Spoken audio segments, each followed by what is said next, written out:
To use circle to search on the Redmi Note 15, first of all, we have to turn it on in the settings by opening the settings, of course. Now you will have to navigate to the home screen. And right now, just go to the system navigation.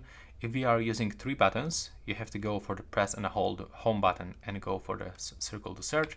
And for the gestures, you have to go into the press and hold full screen indicator. So now you have to just click and hold the middle button or this indicator, the full screen indicator, like so. And now as you can see, when you got this menu, it means that the circle to search is available.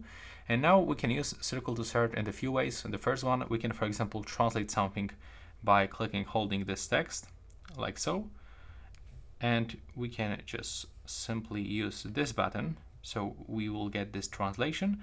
And for example, I want to translate from English, for example, into the Polish language.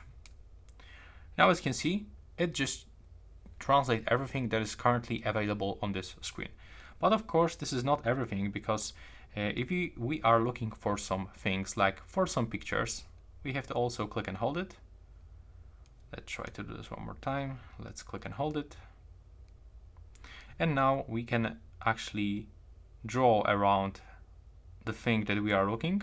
So in my case, I want to get more information about this character.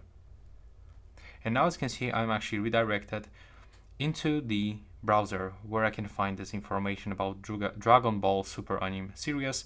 And this is actually the exact picture that we can find online. So if I'm looking for something, I can get it over here.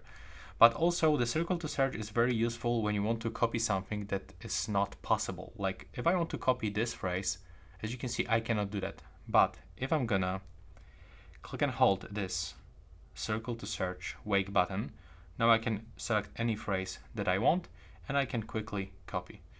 And that's actually the 3 methods how you can use the circle to search. I hope you find that video useful.